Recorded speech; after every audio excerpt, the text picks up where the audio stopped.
Na ile gari ya Transcargo hiyo. Transcargo ndio wamepishana hapa, sijui nyinyi ndio wamepishana vipi? Yani hapa sijui nyinyi ndio wameangalia vizuri yule. Leo tarehe ngapi? Leo tarehe 4. Tarehe 4 mwezi wa 5. Asalamu alaykum wa rahmatullahi wa barakatuh. Ukajua siku ya wajinga. Denja hili imetokea sasa hivi hapa, gari ya Simba.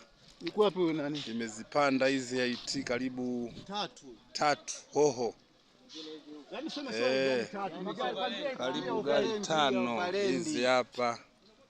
Zote hizi zimepigwa hapa. Kumalizikia hapa denja hili. Mdogo wako anaitwa nani? Hizi hapa zimepigwa. Simba Oil ndio hiyo hapo ambayo imesababisha ajali. Ilikuwa inashuka.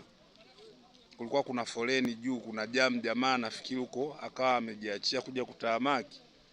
Anaona jamu hii hapa. Mungu mkubwa. Lakini dereva wa bodaboda wawili wamekufa hapo, wameminywa kwenye hizo IT hapo juu hapo. Wameminywa hapo. Na IT nyingine ndio hii hapa. Denja hili hapa. Na tela iko chini huku ndio inaungua. Imepakia sulfur.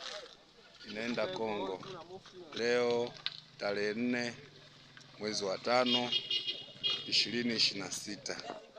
Haya, taarifa hiyo.